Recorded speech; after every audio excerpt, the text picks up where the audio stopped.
আমি কলকাতায় গেছিলাম, ইন্দোরে থাকি তো কলকাতায় গেছিলাম, গিয়ে দেখলাম সবার মধ্যে মানে আমাদের কলকাতায় একটা বেসিক্যালি হয় আর্জেন্টিনা ব্রাজিল, এটা মেন অপোনেন্ট। এখন ঢুকেছে পর্তুগাল, রোনাল্ডো কিছু ভক্ত, জার্মানি খুব যারা ফাইটিং স্পিড পছন্দ করে, স্পেন এই ঢুকেছে, কেউ কেউ উরুগুয়ে, ইতালি ইতালি তো এখন নেই ওয়ার্ল্ড কাপে, তাই তাদের সমর্থন নেই। কিন্তু আমার কথা হচ্ছে একটা কান্ট্রির সম্বন্ধে, কেপে ভার্দে। আপনারা জানেন কেপে ভার্দে কী কান্ট্রি? এই কান্ট্রিটা হচ্ছে আমাদের ওয়েস্ট কোস্ট অফ আফ্রিকায় একটা ছোট একটা দেশ। পপুলেশন কত? 6 লাখ, 6 লাখ। স্বাধীনতা কবে হয়েছে জানেন? 1975। আমাদের দেশের স্বাধীনতার পরে তার থেকে প্রায় 27 বছর পরে স্বাধীনতা পেয়েছে। আর কান্ট্রিটা কেমন জায়গায় রিসাইড করে জানেন? 10খানা ভলক্যানো, মানে ভলক্যানো যেখানে অগ্নিলোভা হয় অ্যাটলান্টিক ওশানের ওর সামনে, 10খানা ভলক্যানোর উপর ইয়ে করে, তাতে কত ল্যাঙ্গুয়েজ কি? পর্তুগিজ।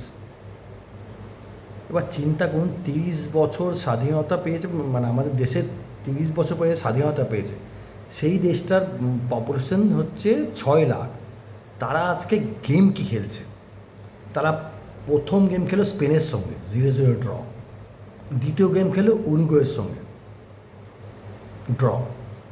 আর এই ড্র করে তারা প্রমাণ করছে তাদের মধ্যে ক্ষমতাটা দেখাচ্ছে। আমাদের ইন্ডিয়া 150 কোটি দেশ, কি করছে? কিচ্ছু না। আরে ক্রিকেট কটা দেশ খেলে? এর কারণটা দেখতে হবে, কেন ক্রিকেটের সব মাল্টিনেশনাল কোম্পানি সব হচ্ছে ক্রিকেটকে প্রোপাগান্ডা করে। ফুটবলে কি ট্যালেন্ট নেই? আমাদের আছে, ওটাকে দেখতে হবে। যদি এই ছোটোখাটো দেশগুলো করে তাহলে আর কি বলার আছে বলুন? এই জন্য আর্জেন্টিনা ব্রাজিল সাপোর্ট করছো করো, কিন্তু ভালো দেশকে, যা ছোটোখাটো দেশ যারা করছে তাদেরকেও আমাদের সাপোর্ট করা উচিত। আর্জেন্টিনা ব্রাজিল তোমার নিজের দেশ না বাঙালি। আর্জেন্টিনা তোমার বাবা জন্মেছে না, ব্রাজিলে আমার মা জন্মেছে না, জার্মানিতে আমার ঠাকুরদা জন্মেছে। তা ওইসব না করে যে ছোটোখাটো দেশটা করছে তাদেরকে দেখে শেখো, যাতে ভারতবর্ষ আগে বাড়ে, ভারতবর্ষ আগে যায়।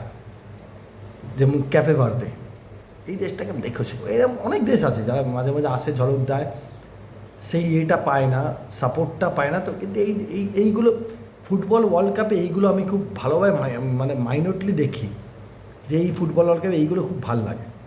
একটা ওয়েস্ট কোস্ট অফ আফ্রিকার একটা দেশ যেখানে 6 লাখ হচ্ছে তোমার population, and they got independence in 1975, মানে আমাদের দেশের স্বাধীনতার অনেক পরে পেয়েছে। আর খুব বড়লোক দেশ না, আমরা তাও অনেক বড়লোক ওদের কম্প্যারিজন। এইগুলো দেখতে হবে।